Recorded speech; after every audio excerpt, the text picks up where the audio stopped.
You've just injured your ankle and you want to fix it fast. Well, you came to the right video. I'm going to take you through a series of steps that'll take you from basically day one of injury all the way to not having an injury again. All right, I'm going to do my best to help you recover quickly, fast, efficiently, as pain-free as possible, and then once you're recovered, to really increase your chances of not getting an injury again. I've had 3 really nasty ankle injuries where you get that big softball ankle where it's huge and swollen and really painful to walk on. And every time I had an ankle injury, I got better and better at rehabbing it. So I've definitely learned some tricks of the trade on rehabbing ankles. My first one took like 6 months to get over, and then progressively less and less time, and now it's just a lot harder for me to injure my ankles because I took the time and followed this process that I'm going to show you to basically heal and then re-strengthen my ankles. Now you're probably in pain right now and you just want me to shut up and start getting to the exercises, and I will, you trust me. But you need to realize that you can't just fix yourself to the point of no pain. You can't just go back to where you were before, because you're much more likely to get an ankle injury now that you've had one. Because every time you sprain your ankle, new ligaments pop and things get disconnected and they stop working the way they were. They're not as tight and nice. So every time your ankle gets injured, you're more likely to injure it again, unless you take the steps shown in this video to really strengthen your ankle properly. The first thing we're going to do is we're going to start off slow with your ankle rehab. You're going to use your own muscles to move your ankle around and basically start stretching and reactivating your muscles. Basically, what you need to do is just start doing little circles as best as you can. Start getting wider and wider and wider. Now, this is kind of boring, so you can do little games with yourself. One would be circle one way, circle the other way, circle down, half circle, down, half circle, down, half circle, or up, half circle, up, half circle. It's kind of like drawing an 8. Next level of this would be to do the alphabet, so like A, B, C, until you build up the endurance to do the whole alphabet with your injured leg. But firstly, I would recommend starting with just try and do circles as best as you can. Getting blood flowing into that muscle, into your joints, is going to really help to stimulate recovery. If you just let it sit, you're not stimulating any recovery. You need to move it around, help get those fluids pumping in and out, and that will be your basic step to recovery. The next step after basic ankle rotation is to add more coordination to it. So I'm going to show you 2 drills you can use to add more coordination and strength to your ankle. The first one, the goal is to keep the toe in the same spot and rotate the ankle around. So before we were just rotating our ankle however which way just to get it moving, but now we're going to add coordination. So we're going to keep the toe in place while moving the ankle around. So you can do circles here, or you can do forwards, backwards, left, right.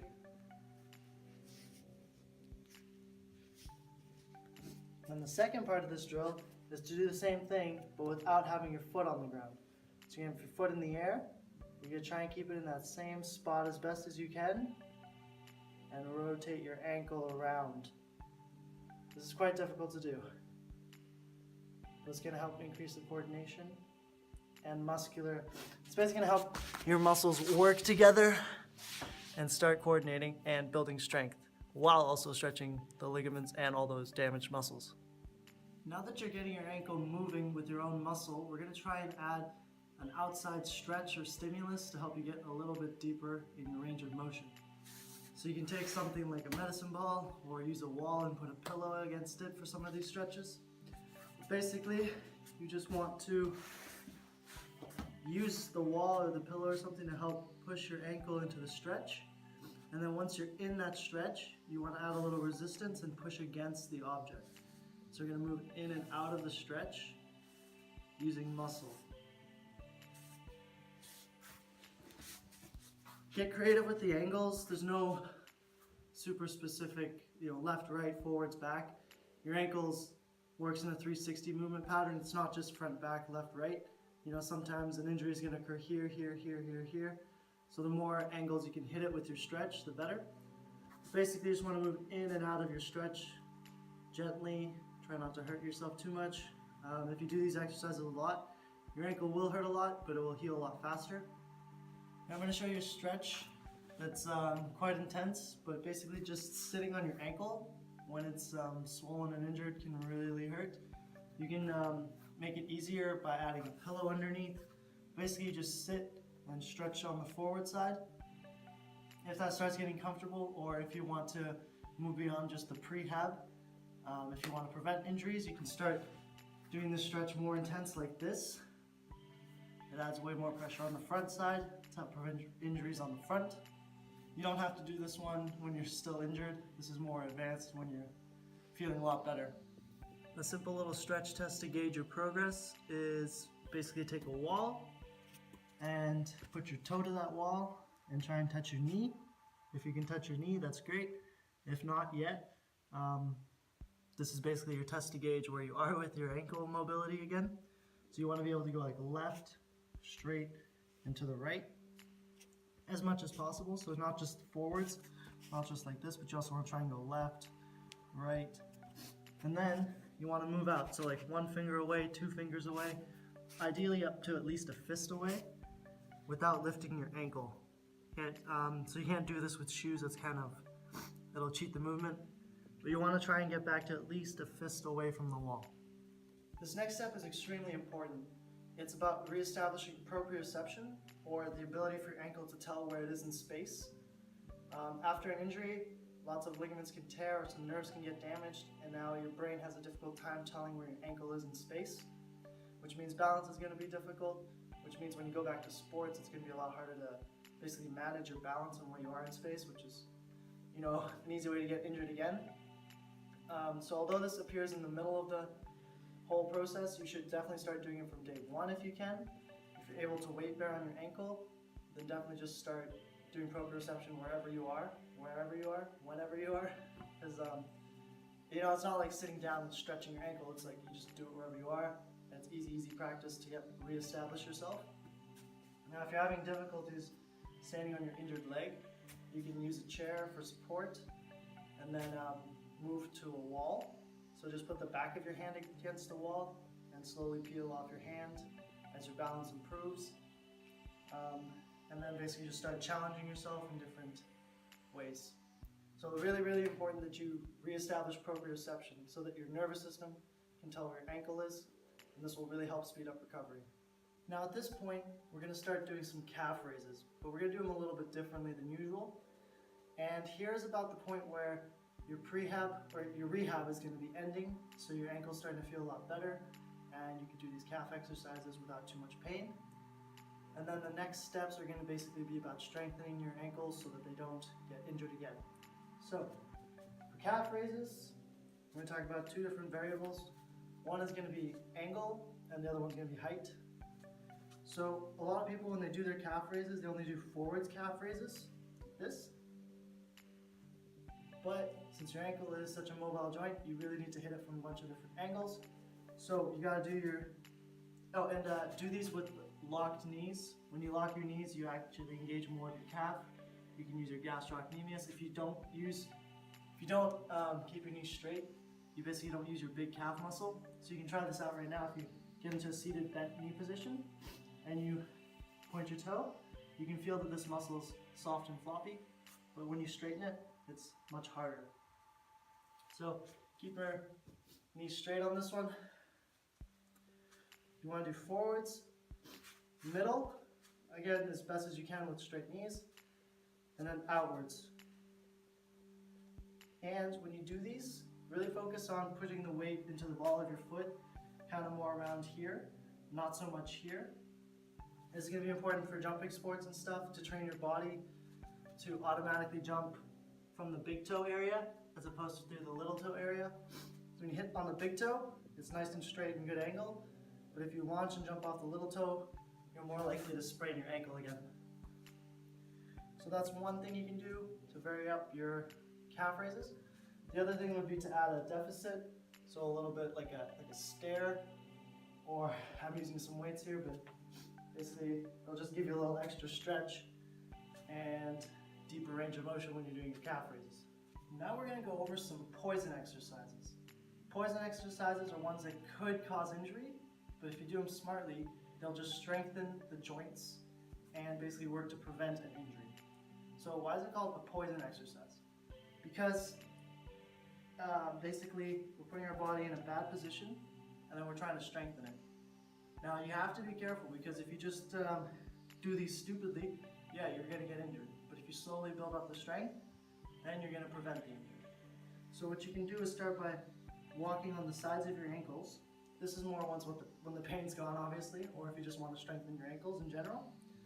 We do kind of like 60-second walks on the side of your foot, on the insides of your feet. Basically, you can do toe walks, help strengthen that side, and then heel walks. So it strengthens kind of like the four main parts of the joint. And then you can start getting a bit more extreme. So if you have your blades or your sides of your feet, you can do jumps on them. And basically this is stimulating, like if I step in a hole or my ankle goes crooked, I already have strength in that position. Because a lot of injuries with ankles happens when they roll like this. And so if I train my ankle in this rolled position to have strength and mobility, when that time comes and I roll it, it's strong and it's way less likely to get injured. The last phase of recovery and really working on your ankle strength is to add plyometrics. Plyometrics are more power exercises, and they basically require a lot of strength of the ankle to be able to work properly. So the first one, basically what I'm going to show you here is just jumping rope. Super simple plyometrics. Go up, down, up, down, up, down, down. And the reason why plyometrics are so good in this case, you can do like box jumps. You jump off of here, single jump. That's basically a plyometric. The reason they're so useful is because plyometrics have a quick eccentric concentric action, and basically during the eccentric action, or the part where the muscle lengthens against force, that causes a lot of muscle tearing to occur in the tendons and the muscle, and then when that heals and recovers, it's much stronger afterwards. So if you do these exercises, you'll have strength in the muscles and the connective tissue around your joint, because there's more damage occurring during the exercise. So the more damage you can do during the exercise and then recover from it, injury-free, the stronger your joints and muscles will be. I need to talk about sets and reps. If you're counting sets, if you're counting reps on this, that's good and bad. If you've been to the physiotherapist, they'll say do this 3 times a day, 20 times, and that's it. That's bullshit. You need to do this all day. You need to be like every 5 minutes. And I know I'm kind of like exaggerating here, but you can't just say, okay, I'll do it 3 times and then that's it, and then just sit in bed and not move my ankle anymore. You gotta keep moving, you gotta keep doing these exercises if you wanna get back in business. Although I've put these in a certain order, and I do recommend you follow the order, you can definitely do like 1 to 4 all together. So basically exercise 1, 2, 3, and 4 all together. But you don't have to just sit at one exercise. So I said don't count your sets, don't count your reps, do these exercises throughout the day. Whichever ones you can do them. As long as they're not too painful, do the exercises basically. There are a few more things I want to cover that are going to help increase your ankle recovery speed. When you go to bed, try and elevate your leg using some pillows or some sort of intricate system that you can design yourself. That'll help drain the blood out of your legs, which is good for the swelling. I don't recommend using ice to help heal your injury. Ice is going to kind of close off all your veins and arteries and limit blood flow. You want to increase blood flow to help recovery. You don't want to just keep your ankle immobilized, not moving, because that doesn't allow blood flow to come in adequately. If you want to find out more about this, I really recommend checking my How to Recover Faster video. I talk about why you don't want to just sit there without moving your muscles basically. So yeah, I hope you guys start implementing this method and get stronger ankles. See you next time.